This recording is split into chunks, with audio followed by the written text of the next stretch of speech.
Howdy folks, hope you're all having a good one, and welcome back to World of Warships with Rear Admiral Jingles. Today we've got a tier 10 ranked battle for you, domination mode, here on the mountain range map. And I must apologise for this camo scheme. What the hell is that? Wow. Yeah, this is dual hammers, by the way, in the Italian tier 10 heavy cruiser, the Napoli. Although maybe I shouldn't be too critical of that god-awful camo scheme, because I mean I'm actually kind of partial to the Tokyo Game Show 2017 camo, and that looks like this. So yeah, I who am I to judge? I probably shouldn't be criticising. So anyway, the Napoli, very popular tier 10 Italian heavy. Well, I say heavy cruiser. It's a battle cruiser. It's armed with 254mm guns. And it's popular for a good reason, and not just because of the 254mm guns. It's different from other Italian cruisers in that it does not get semi-armor piercing ammunition. Well, it does, just not from the main battery guns. The main batteries fire armor piercing, which is very nice, and high explosive, which isn't bad. The secondaries, they're the ones that actually get the semi-armor piercing. And given that most Italian cruisers and battleships are armed with terrible little 90mm secondaries where the high explosive is so low caliber that it can't even directly damage a destroyer, the semi-armor piercing secondaries are actually kind of spicy on this thing. And not all of the secondaries are just 90mm on this thing. It has a couple of 152mm turrets as well.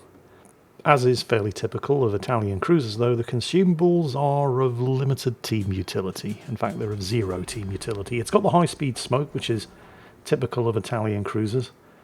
It comes with a catapult fighter, no spotter plane, comes with a heel, and then the standard damage control party that everybody gets. No radar, no hydro. It does get depth charges. Well, it gets to launch a squadron of depth charge attack planes, and we're going to actually get to see him use those in this battle, even though there are no submarines in play. More on that when it happens. Other things of note about the ship. As a battlecruiser, she's pretty fast. And her armour's not bad, as well as having a fairly substantial and chunky health pool, nearly 60,000 health, which is pretty good for a cruiser. She's got a 40mm deck, and I think a 60mm upper belt, as well as an icebreaker bow, which means properly angled she can bounce all calibers of armour-piercing ammunition. And that 40mm deck makes her, well, not immune, but resistant to plunging fire from high explosive shells. What this tends to mean in practice is that destroyer and light cruiser high explosive ammunition, if it hits the deck, is probably just going to shatter. Although it can still set a fire, even if it doesn't do any actual damage, and any high explosive that catches the superstructure is still going to hurt. Des Moines versus Napoli.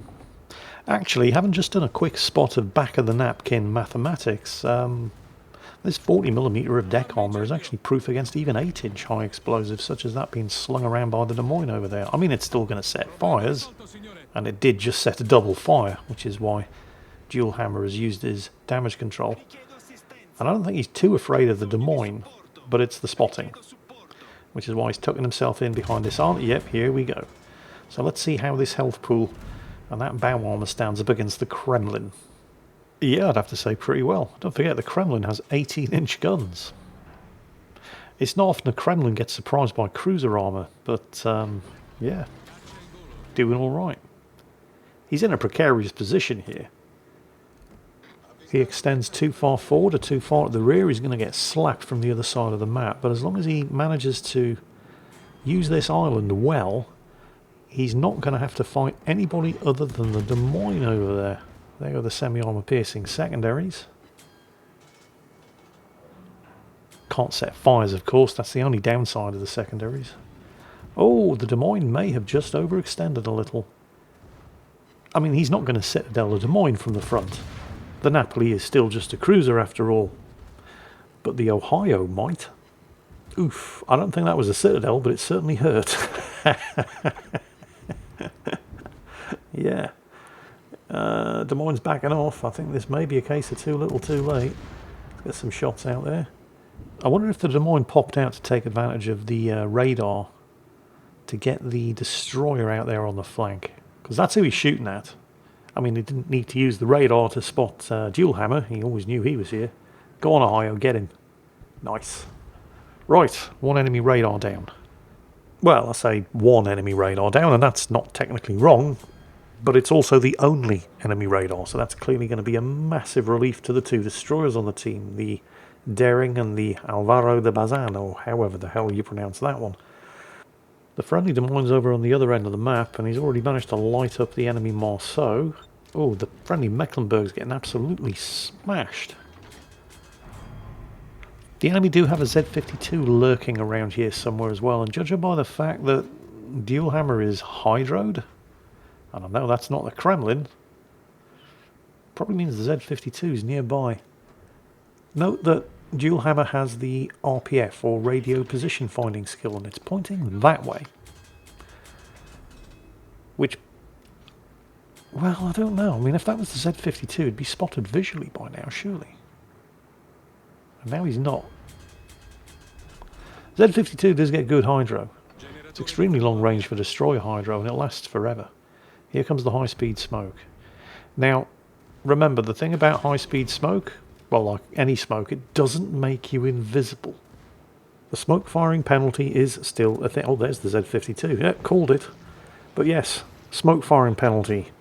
I don't know what the penalty actually is for 254mm guns, but I guarantee if he fires the main battery guns now, he's going to be spotted.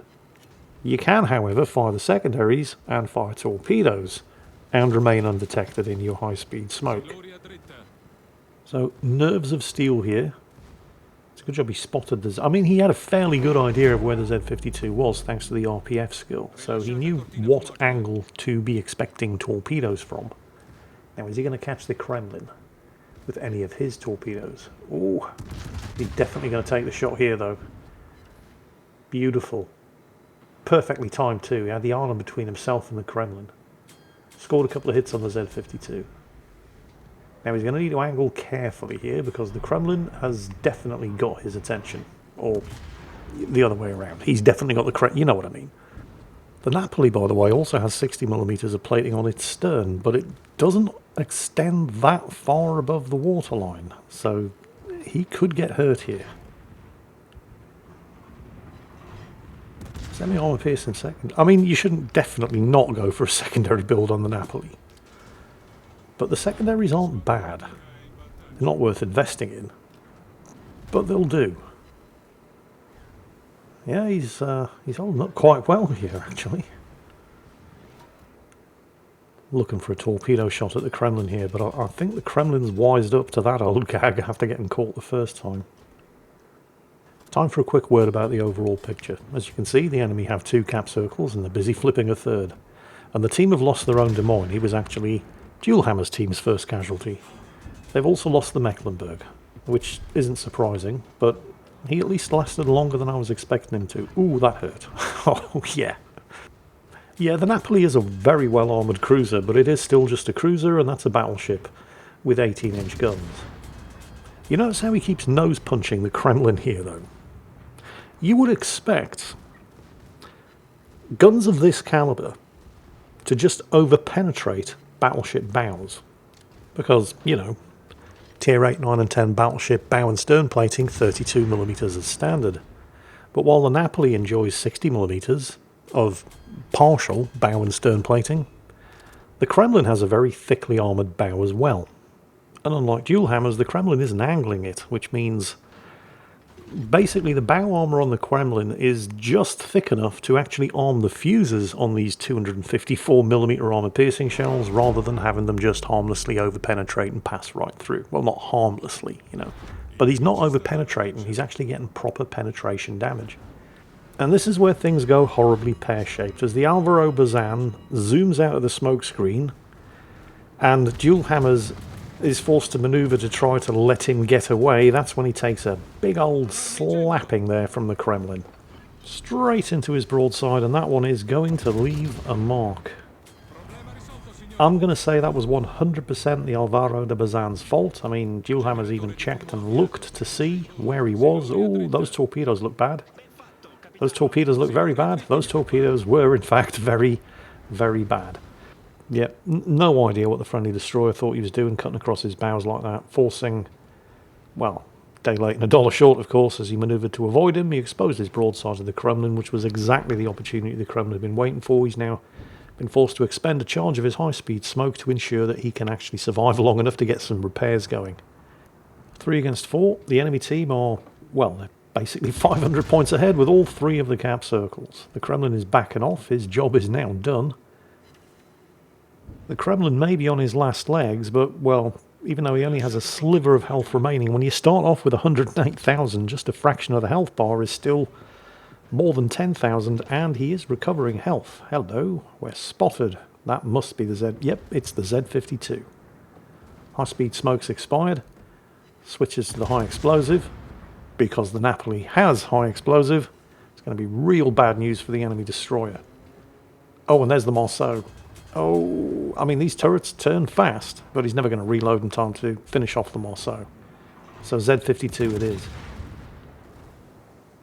Fortunate not to get a fire there.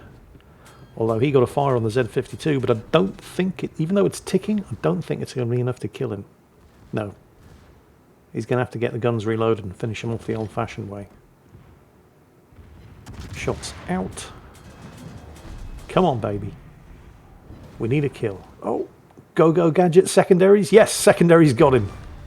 If you have no idea what I'm talking about when I say go gadget secondaries, well, you're clearly too young to remember Inspector Gadget. I think it was a French cartoon originally. But anyway, whatever. Kremlin's thirsty for more. He's managed to recover some health. That would have been a Marceau torpedo. Looks like he managed to catch the island with most of them. Still angled against the Kremlin. And he's paying very, very careful attention to the radio position finding indicator, which is telling him, as he continues to nose punch the Kremlin and having all of his shells arm against that Kremlin bow armor. But the RPF is telling him that the Kremlin is still the closest ship. So this is useful information because he knows there's a Marceau around here somewhere. There goes the Kremlin. Right, 2 enemies left against 3. Kremlin's dead. RPF just shifted, and it looks like it's pointing towards the Bourgogne. Which means, I mean, the Marceau's out there. This is why he's looking back this way. He's waiting for that Marceau to try to sneak up on him. But at the moment, the Bourgogne, who's about 4 kilometers away, is still the closest enemy ship. Let's see if the Marceau has forgotten to turn his anti-aircraft guns off. That's what he's looking for now, as he launches the depth charge attack planes. He's not trying to sink a submarine. There aren't any submarines. He's just waiting to see if anything shoots at the depth charge attack planes. We've got to give the Marceau credit. He didn't fall for it. The Bourgogne is still the closest ship. And the Bourgogne appears to be wary of his torpedoes as well. Ah, spotted. That's the Marceau. He's out there. There he is. Beautiful. Shots out. High explosive loaded in preparation. And he's got him. And there's the high caliber. And now it's just the Bourgogne. Dual Hammers only has 9,000 health here. The Bourgogne has 30,000. He ain't going to kill him with his guns. Oh, shot right through the bows. How is he still alive? Full speed. Get the torpedoes away. And pray that you can beat the Bourgogne's reload. Or at least get around behind his guns and let the torpedoes do the work. And there it is. Oh, that was beautiful. That was just... yeah. That 200 IQ guess as to where exactly the Marceau was, that was cool. I mean, RPF wasn't exactly helping him. It certainly wasn't pointing towards the Marceau. The only thing he knew was that the Marceau was more than 4 kilometers away. But, yeah. The information is all there. It's just a question of interpreting it wisely and using it to your advantage. So that was Dual Hammers in the Napoli. Tier 10 ranked battle. 4 kills, no Kraken Unleashed, sadly. You had to leave at least something for the rest of the team to kill. But that was just beautiful to watch. So thank you, Dual Hammers, for sending that one in. Everyone else, I hope you enjoyed it. And as always, take care. And I'll catch you next time.